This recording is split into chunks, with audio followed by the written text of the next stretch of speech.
Hello everyone, today I'm going to show you how to remove the instrument cluster on a Hyundai Santa Fe 2003. Reason I'm doing so is that I have a crack on the actual plastic that covers it, so I want to see what it's going to take to remove that plastic. As well, I want to check and see what kind of lamps they use to illuminate it, so I can change them from the incandescent OEM lamps to the LED lamps that are currently available that will never burn out and actually will probably look better when I'm done anyway. But regardless, if you need to remove the instrument cluster for any reason, including replacing bulbs, this video will show you how to remove it. So the first thing you need to do is remove this shroud, this black shroud around the actual speedometer, and that'll expose the screws that hold it down to the dash itself. And a good tool to use for that is a number 2 stubby. This is a stubby screwdriver. This is about an inch. This is an inch and a half, number 2. I'm going to try a new little tool I have. It's a ratcheting right angle screwdriver, and of course I'm going to be using a number 2 bit on that as well. And there's 2 screws you need to remove, one here and one here. So you may want to move the steering wheel out of the way. I don't want to do that because it'll kill the angle and you won't be able to see it. So I'm going to do it right now and show you how that works with my ratcheting screwdriver. There we go. Okay, this one I already started. So basically, remove the screw.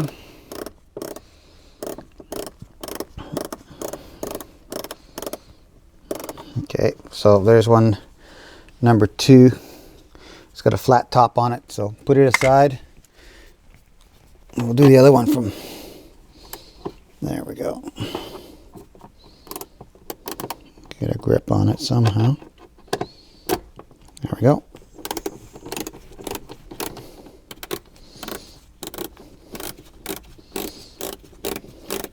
And the stubby will do just fine here.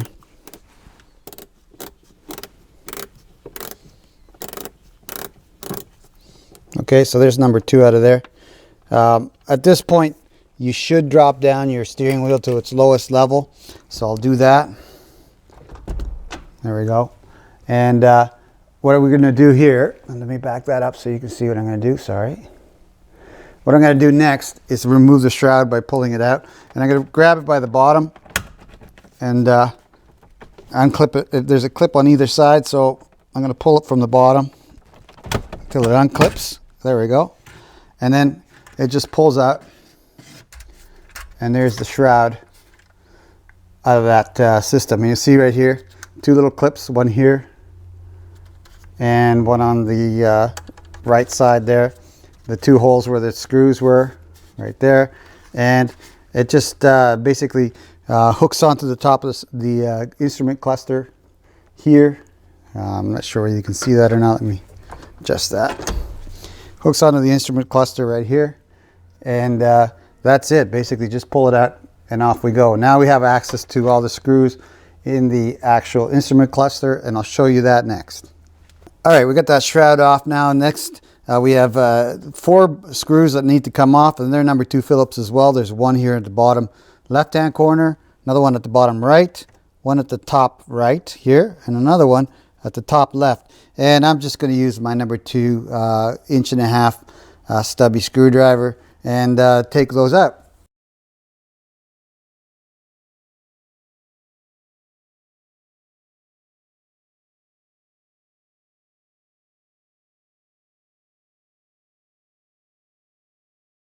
Okay, so we got all 4 screws out. Now the instrument cluster is ready to be pulled out. And things to note is that they have very short wires on this instrument cluster. You'll see that here in a second. So I'm just going to grab it and pull it out. And as you can see, it's pulling out. But it stops at a certain point like it just did. And reason being, it's again a very tight fit. So let me drop the steering wheel down, because that's my issue right now. Sorry, but I know it's going to be in the way, but it's going to help me get my hands in there to get it out. Okay, So I'll put that steering wheel back up so you can see what I'm doing. Okay, so what I did is I tipped it forward, and now I'm pulling it out. And before you pull it out, again, I'm going to drop the steering wheel down again. You'll see there's 3 electrical connectors on the back, and each of them has a locking tab in the center, and you need to disconnect those locking tabs. So I'm going to do that next.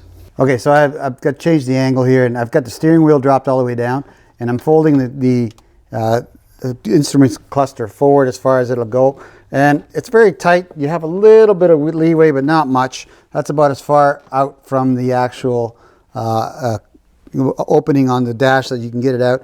But you'll see there's a little locking tab on the top one. So I'm going to start with the left one because it seems to be the shortest. So I'm going to push down on that locking tab and then wiggle the cable out. Okay. And it's on and it's very stiff. So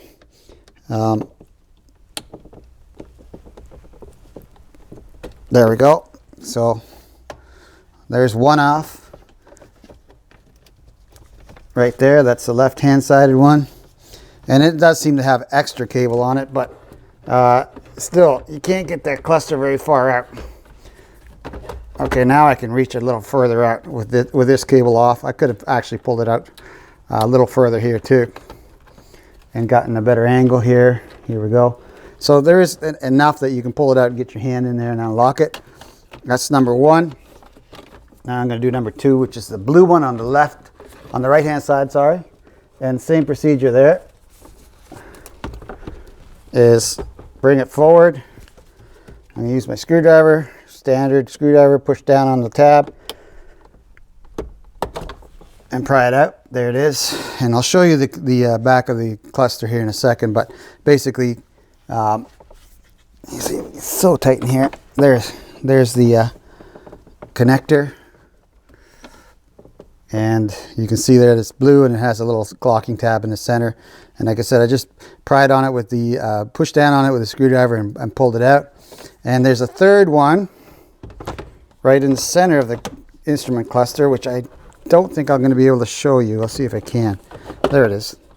Let me see if I can see it. Let me change the angle here on the camera so you can see the third one. There's the center one in the middle of the instrument cluster. And basically, again, it's got a tab in the center. Unlock the tab and pull the actual connector off. And try not to pull on the wires, pull on the actual connector. You don't want to rip the wires out because then you're into another mess, which is replacing the connector or fixing the wires, one of the two. And like I said, they're very stiff, so that's why I'm using the screwdriver. That's it. Off it goes. And again, there's the connector. And at this point, we can take the whole instrument cluster out like that. And I'll show you what that looks like. You know, actually, yeah, I'll show you what that looks like from the rear. And you can see all the lamps and stuff that go into it. Here's my instrument cluster. And as you can see here, there's a rather large crack on it here. Another one over here as well. Obviously, it's been abused somehow. But what I wanted to do was to see how hard it would be to change this actual protective lens or cover, the plastic cover on it. And it's actually going to be pretty simple. The whole point of this video is to actually show you how to remove the instrument cluster, and I've done that by my earlier clips. I will also show you how to put it back into the actual dash again. It's the exact reverse process, but anyway, my point here was to find out a few things. Number one, if this plastic cover was easy to replace, and it is. There's just a bunch of clear locking tabs here on the top, and all you got to do is just push them down and let's start on this side here. Push it down and push it forward. So push down and then pop it forward like that. And then it just comes off, and there's a couple more on the bottom. Same procedure again. This one's broken. Oh, look at that, just came right out. I'll put it right back there. And same thing on this side. You just pop it off and there comes a cover. So I'm just going to leave that on there for now because I'm not replacing it right now. As I said, this is exploratory to see what how hard it's going to be. One of my lamps that actually is gone is my drive indicator. When I put it into gear for drive, it doesn't show drive. It's just blank or dark, so I know that it's gone. So let's take a look at the back here and see what kind of lamps are in this thing. And first thing I notice is that it's been modified. Looks like an LED modification of some kind, and it's got a blue LED background on it, so I already knew that, but I thought the guy or whoever modified it would have just used the normal LED bulbs to replace the incandescent ones, but they didn't. They did this. So anyway, let's go take a look. I wanted to show you what kind of lamps it takes to replace like the door open or your back hatch open lights. And basically this is what you have. I believe these are a type 74 or a T5. There's all sorts of different names for them, but what I found in the Sylvania was a type 74. So I'm gonna basically it just sockets in there. So I'm gonna unplug it from the socket just like that. And let me zoom in on that so you can see it better. You can see there that this is kind of dark, but it's a socket, and the bulb, which is right there. And like I said, it's a type 74. It's the closest thing I could find. I'm going to call it type 74. I think a T5 also fits the same socket. And basically, you just pull it out of the socket and you put a new one in there. Now, if you're using LEDs, of course, that's going to be polarity dependent. So you need to put it in the correct way. But anyway, just plugs in. And unplugs when you want it to take it out. So that's a type 74. There we go. And basically, you just to take them out, you turn counterclockwise, clockwise about a quarter turn, and pull it out, and then put it back in, put it in, and turn it a quarter turn to lock it back in. And with these lamps, if you found one's gone, I mean, they're so cheap, I'd just replace all of them. If I were you, but it's up to you whether you do that or not. The other thing too here is that you have a different size lamp here, and obviously this has been modified, so I don't want to mess with it too much. I'm going to take this one out because it looks like the easiest one to get at. So again, quarter turn, counterclockwise, and off it comes, and then just pull it out. And obviously it's been modified, and there's the mod. It's an LED. And these are blue. I could tell by when I drive the car, they show up as blue. But this is not the way I would have done it. I would have used a normal LED, blue LED to replace that with. And you'll see in the side that these are much like the others. There's a socket, and you put the bulb into that socket. Again, I found this in the glove box, and I believe it's the right one for this car. And it is a 12 volt 3.4 watt light, and it says KD on it as well, so that's probably the manufacturer, but you know, I'm sure you can't see that, but I can see it by when I took my magnifying glass out and looked at it, and it's 3.4 watt. And the only bulbs I found that were compatible with this by Sylvania, which is the standard I use on these if I'm going to use incandescent, and that was a 161, which was 2.7 watts, and 168, which was 4.5 or 4 watts, I'm not sure. But either one physically is the same size and would fit into that socket and work. Now, if you're replacing one, I'd replace all four because, again, they're incandescent, and they were put in when the car was assembled, and these are illumination lights, so they've all burned just as long. So if it's going to fail on you, you want to replace the 1, 2, 3, 4 at the same time. Now I'm going to make a video where I'm going to put real LEDs in here. Well, not real LEDs, but LEDs in here properly. This is not the proper way, obviously. It works, but it's not really all that great, and I don't like it, so I'm going to take this all off and put real LEDs in here. But that's another video. I'm not doing that on this one. Now, the gear indicators, like, you know, reverse, neutral, and park, are all in here in a row, and there's no way of getting at them straight from the back of this actual unit. So you're gonna have to I'm gonna have to remove the plastic shroud here, which is pretty easy.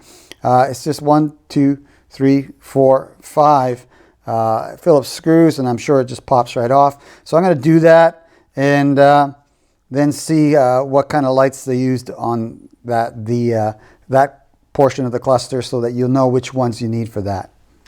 There were 6 screws, not 5, and I'll show you where all 6 were. There was one here, one here, one here, one here, one up here, and another one up here. I also had to remove my sockets for the illumination of my dials, or my speedometer and tachometer. You won't have to do that because you won't have this kind of a jury rig on here. But at this point, just lift off. I'm just lifting off the cover, and now I see all my gear indicator lights right here.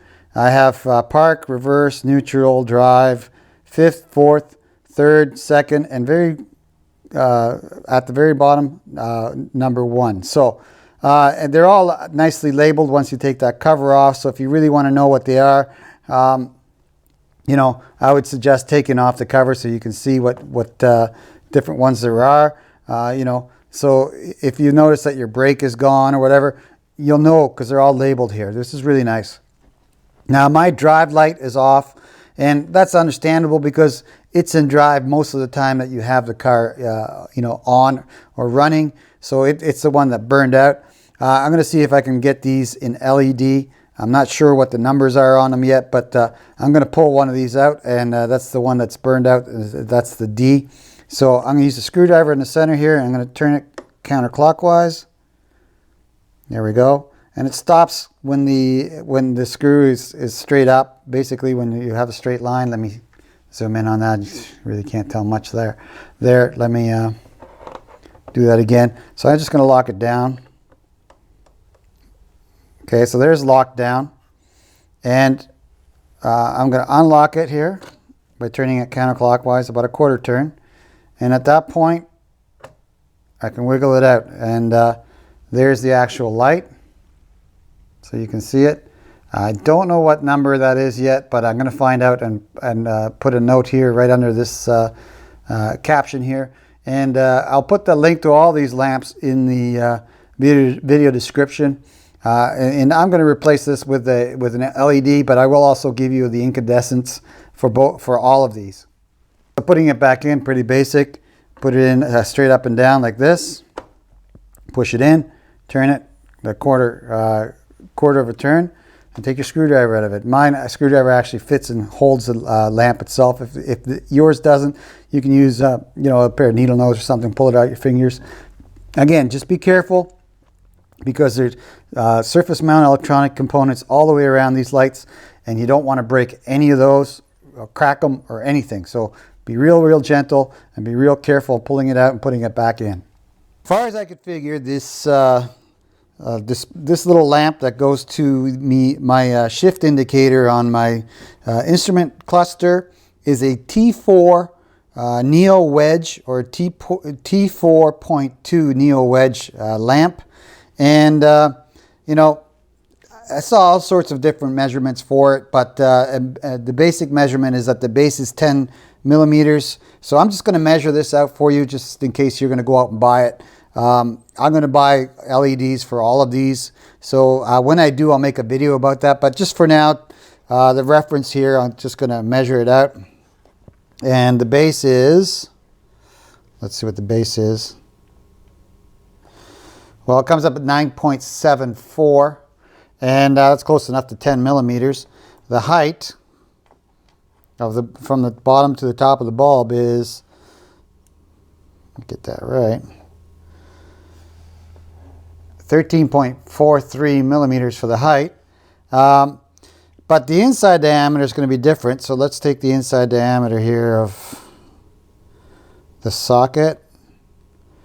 And I get approximately 5.99 millimeters for the inside diameter.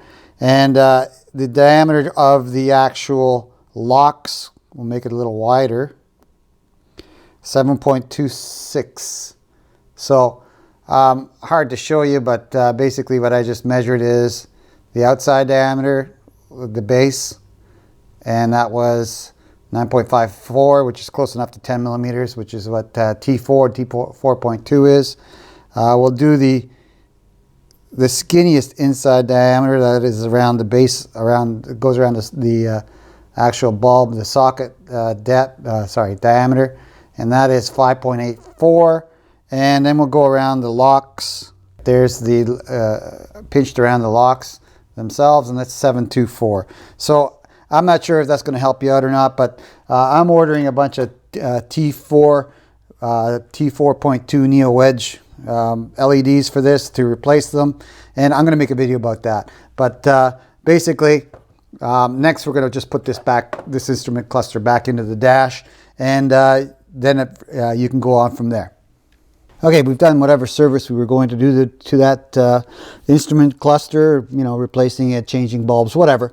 Now we're going to put it back in, and basically at this point what you want to do is do a test fit. So put in your clips, but don't put them in all the way till they click. It's a bit of a trick figuring out where that is, but put them in snug, and then test your instrument cluster to make sure that everything's working okay, that the lamps that you replaced are doing what they're supposed to do. Okay, I've already done that.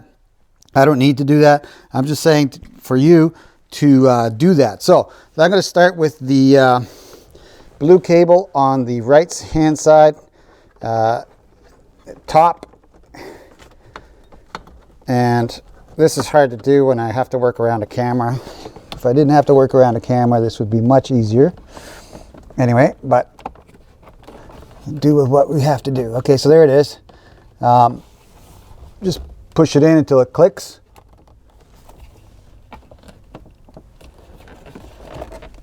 There we go. Click. Next, I'm going to spin it around a little bit, give me more access to everything. Actually, that probably would have been a better idea from the start, but I wanted you to see that happening. Next, we're going to do the middle connector. They're really short, so you don't have a lot of space. There we go. It clicked in. And last but not least, the left connector, the upper left hand corner, or the driver's side. There we go. And now we just take the cluster and move it in, fit it into its appropriate spot. The screws have little studs. I mean, the actual clips where you're going to put the screws into have a little guide post on each side. The tops don't, but the bottoms do. So make sure you get that in there, and then I would go from the top first. Put the top screws in, but don't tighten anything down. Just put them in snug or loosely, and then go from there. So I'm going to do that next, and then we'll put the cowling back on.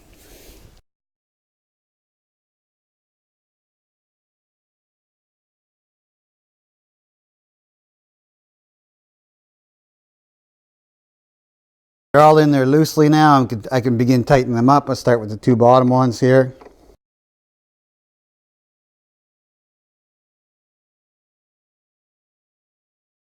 That's all four there. Next, we're going to put the cowling back in, or the shroud, whatever you want to call it.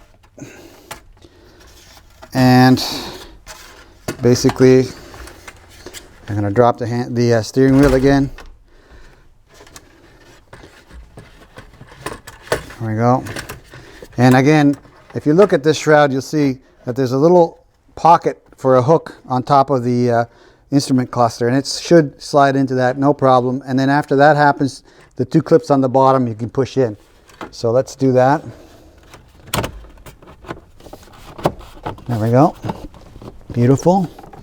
Bottom two clips are in, and not sure whether you can tell or not, but my door light is already on, so I got some function here, and I'll test it all out after I put the last screws in, but I tested it before I screwed it down for the four screws that hold the actual instrument cluster.